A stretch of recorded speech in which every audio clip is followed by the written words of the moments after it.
Lo que sigue es, como decía, ¿y ahora qué hacemos? Ya traumamos a nuestros hijos, ya nos traumaron a nosotros, tal vez nuestros padres ya murieron, tal vez ya no podemos hablar con ellos en presencia real, o tal vez sí. ¿Cuál es el proceso en gran escala, no en pequeña escala? En pequeña escala se vive individual o familiarmente. Y es un proceso largo, difícil, pero que yo procuro desahogar no en años, en meses. En meses.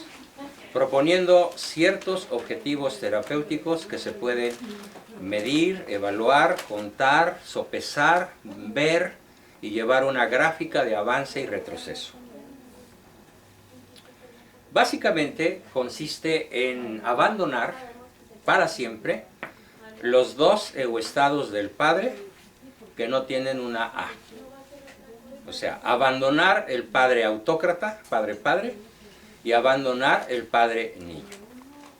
Primero vamos a decir qué es lo que abandona un padre adulto que quiere restaurar el vínculo.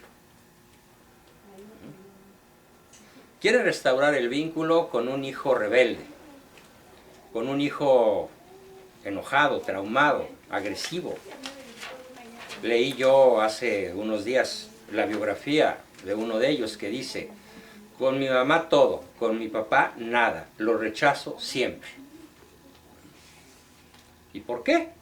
Bueno, pues porque a ese chamaco le pasó una historia similar a la que narré, de que cuando su mamá estaba embarazada de él, tiene la sensación terriblemente traumática de que su marido, con copas, le está poniendo los cuernos.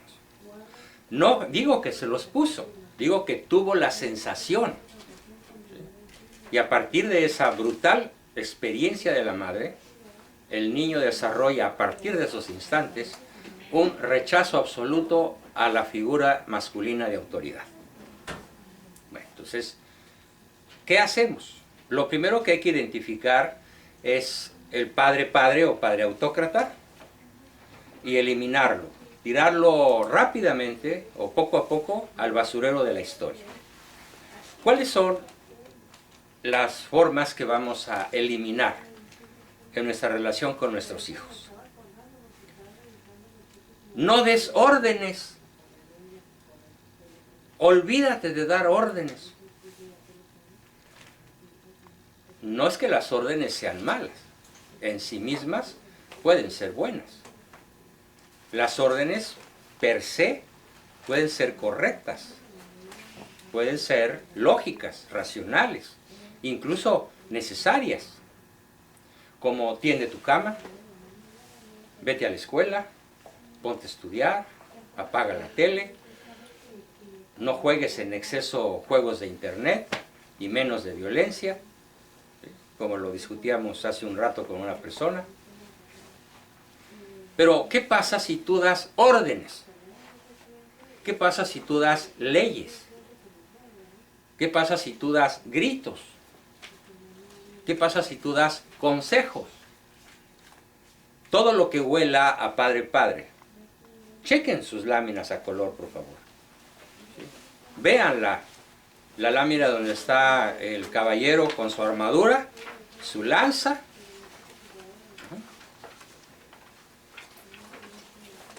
¿Qué está sucediendo ahí? La lanza es la aguja del doctor Wilder Kempfer. ¿Y qué está haciendo esa lanza? A través de leyes, órdenes, consejos, prohibiciones, exigencias imperiales y todo lo que se le parece. Todo lo que huele a autoridad que destapa en la criatura. De 7, de 14, de 20 y hasta de 50 años. ¿Qué destapa en él? La experiencia primaria. No es que él la recuerde, es que él la vuelve a vivir. Lo más grave es que no lo puede verbalizar, no lo puede explicar. Porque no tiene el conocimiento, porque es un recuerdo que ahí está, pero no está en la memoria RAM, en la memoria consciente inmediata. ¿Sí? Está en lo más profundo del disco duro y está encriptado. Se necesita un programa especial para desencriptarlo y entrar a la información y poderla borrar o cambiar. Entonces, si tú eres capaz, Salvador, Arturo, Fernando, Juan Carlos, etcétera, Pepe, todos los papás aquí presentes, si son capaces de bajarse del caballo, pero bájense del caballo, dejen la lanza, quítense el yelmo, tiren el escudo, caminen a pie, sin armadura, junto a su hijo. Todo lo que huela a autoridad, aunque sea legítima, va a ser invariablemente rechazado. No vas a formar un vínculo siendo padre-padre. Hay personas que avanzan y dejan de gritar. Pero de pronto hay algo que les disgusta. El niño se peleó con la hermanita, la maltrató. Sí, a lo mejor la hermanita es una Lady Di, ¿no? Fregona, como ella sola, y que además se queda haciendo caras, ¿no? al hermano cuando ya lo deschavetó, cuando yo lo hizo perder la razón, con gestos, con groserías, con risotadas. Y el papá no capta eso, solo va contra el escuincle rebelde, que además pues cría fama y échate a dormir, ¿no? ¿Qué ocurre en esos momentos? Bueno, si ese niño no tuviera el trauma que tiene en su exteropsiquismo, grabado en las primeras etapas de su vida, esto no le haría nada. Pasaría por ahí como si nada. Y diría, sí, papá, está bien, sí, ya entendí, sí, sí lo hago, sí, sí te obedezco. Pero si hay esto que estoy explicando desde hace más de una hora, ¿cuál va a ser la reacción de ese chamaco? Rebeldía, rabia, odio, coraje, odio sobre todo, furor. Y lo va a expresar, como alguien me decía esta tarde, con groserías. Y me está dice de groserías. ¿Y tú cómo contestas? Pues a lo mejor no le contestas ya con groserías, pero sí le contestas montado en el caballo. Por ejemplo, no me hables así. Soy tu padre, me respetas, a mí no me hables así. ¿Y eso para qué sirve? Díganlo ustedes. Yo viví todo eso con mi hijo. Pero tú lo viviste. ¿Y para qué sirvió? Para hacerlo peor de lo que ya era. Sí. Entonces, si nos bajamos del caballo, fíjense qué hermosa analogía. Vean el caballo. ¿Sí? Primero que nada, tiren la lanza, que se la lleve una barranca. Quítense el casco. Bájense de la cabalgadura. Quítense la armadura. Y en esos momentos el dragón deja de ser dragón y se convierte en un ser humano, en una personita de 14, de 7, de 18. Y caminen junto a él. Pero si siguen siendo autócratas, van a perder la batalla de antemano. Todo intento de modificar una conducta incorrecta desde el autócrata está condenada a perecer, está condenada a fracasar, aunque parezca razonable. A ver, ¿está claro? Entonces, ya que se bajaron de la armadura, ya que abandonaron el padre, el autócrata, ¿qué implica? Por favor, pasen a la lámina donde está el Señor enseñando a pescar a su hijo. ¿Cuáles son las virtudes que ahí se mencionan? Dígame la primera. ¿Alguien? Ejemplar. ¿Cómo le dices a tu hijo que no grite si tú le gritas? ¿Quieres que tu hijo no grite? Pues háblale así, tranquilo, calmado, aunque él esté gritando. Dale el ejemplo de no usar palabrotas altisonantes, aunque él las esté usando. Hace algunas sesiones aquí estaba un amigo, Miguel, al que le pedí grítame. ¿Te acuerdan? Y él me gritó. En una obra de teatro, ¿no? De 30 segundos. ¿Y yo cómo le contesté? Entonces, el niño traumado grita, ustedes hablan, susurran, platican, murmuran, pero si gritan, reafirman el trauma. Si hablan encantadoramente, melifluamente, con sabor a miel, eso quiere decir melifluamente, ¿por cuánto tiempo se va a necesitar este comportamiento? No sabemos si por 3 meses o por 30 años. No soy profeta. Si lo fuera, les diría por cuánto tiempo lo van a necesitar. Lo único que les puedo decir es que es para siempre. Eso sí, así no me equivoco. Es simple lógica, no es profecía. ¿Cuánto tiempo van a necesitar ser pacientes? El resto de su vida. Segunda virtud, Salvador, después de paciente. Persuasivo. Persuasivo. ¿Qué es persuasivo? La persona que busca convencer. No vas a convencerlo tal vez ni a la 21ª ni a la 56ª. Pero ¿qué tal si a la número 500 sí? O a la número 1000. Muchos papás me dicen, es que ya lo probé, pero no entiende. Pues sí, el que no entiende, papá, eres tú, que ahí hay un trauma físico. Tal vez no he sido lo suficientemente claro en decir que el trauma al que me estoy refiriendo no está en el alma, ya lo dije, pero lo repito. Está en la masa encefálica, en la corteza cerebral, o más a fondo, más profundamente. ¿Sí? Y no es nada más una cicatriz, como la que queda de un golpe o de una herida. Es un mal funcionamiento bioquímico. Para que se entienda, es como un chisporroteo de cortocircuito, que está ahí chisporroteando siempre. Y cuando llega el estímulo que recuerda el trauma, el chisporroteo se hace mucho mayor. Entonces el chamaco dice 3, 4 groserías en voz altisonante, azota una puerta y se larga. ¿Qué hiciste? Picarle con la lanza. ¿Está claro? ¿Qué otra sigue? Paciente. Paciente. ¿Qué otra sigue? Abierto. Abierto. ¿Qué quiere decir abierto? 2 orejas y boca cerrada. Escúchalo. No le hables tú con consejos. Escúchalo. Sácale información. Sácale sentimientos. Esta tarde una señora, ¿cuánto tiempo hacía que no le decía a su marido lo que le había pasado?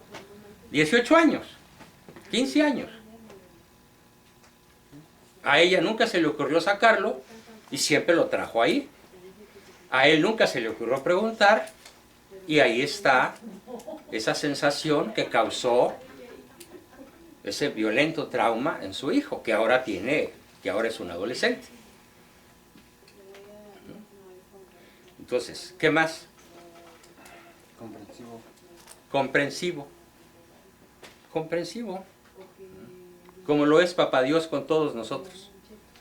Insisto en ese ejemplo que siempre pongo. ¿Qué tal si Él decidiera cobrarnos los intereses moratorios de los intereses moratorios a la humanidad? Pues ya estaríamos aniquilados. No hay para eso, mucho menos para los intereses normales y mucho menos para el capital. Simplemente considerando nuestros crímenes en sentido de injusticia, ya no en otros aspectos mucho más graves, ¿no? ¿Qué sigue? Ético. Ético. A ver, fíjense muy bien qué quiere decir ético. El padre adulto que es el que va a sustituir al Padre, es una persona ética. Y vale la pena repetir nuevamente el concepto de que no estudiamos ética para saber qué es. Estudiamos ética para ponerla en práctica.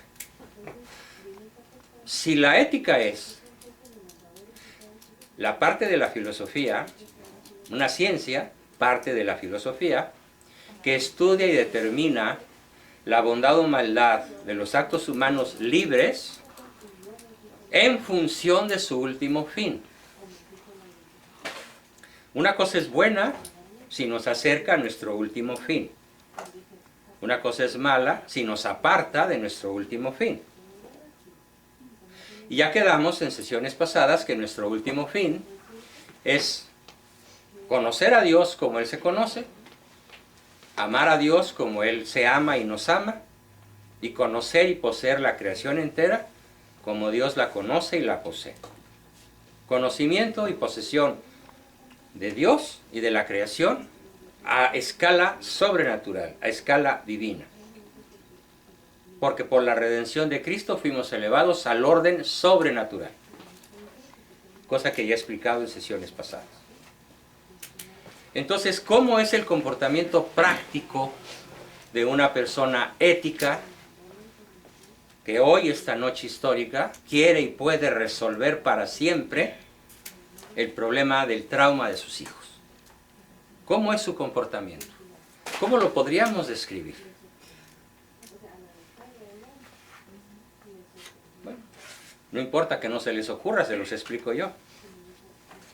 Tiene la mirada del alma y la mirada de los ojos y la mirada de la inteligencia puesta todos los días y a todas horas en el último fin. Su mirada está puesta en la eternidad. ¿Cuánto tiempo va a durar esta batalla? Por lograr ser ético.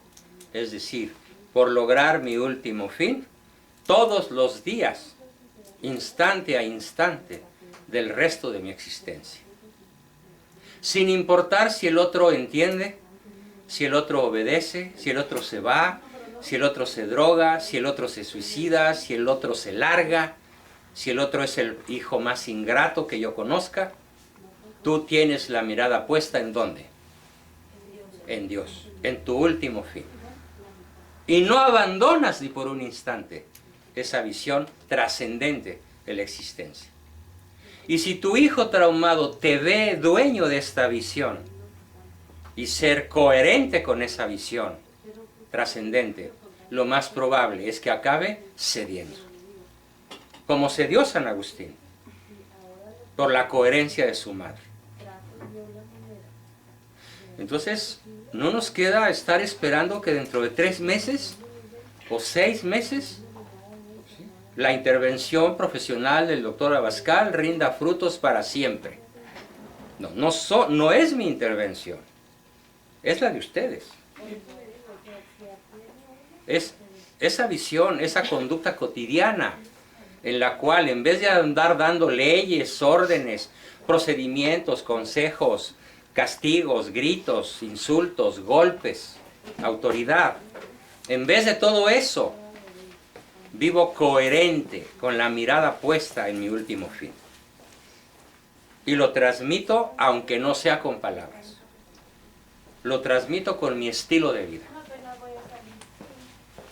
Obviamente, si el chamaco capta que yo estoy más metido en la iglesia, en los grupos de oración, en los grupos de estudio bíblico, o de los grupos que por ahí diversos sacerdotes tienen para transmitir conocimientos, y esto me hace estar ausente de mi hogar, eso no sirve.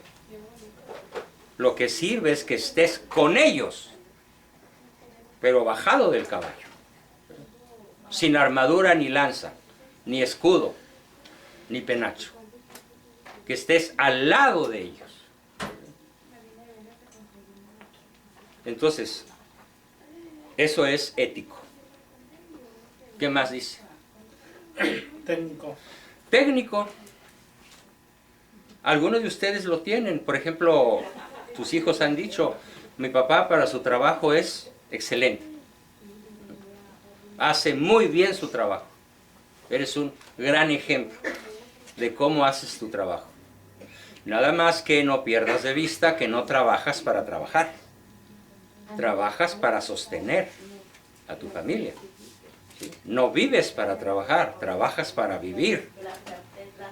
Y que no tienes que trabajar tanto y ganar tanto dinero y también que descuides a tu familia, porque entonces tus esfuerzos no tienen sentido. Técnico. ¿Y? Equilibrado. Equilibrado.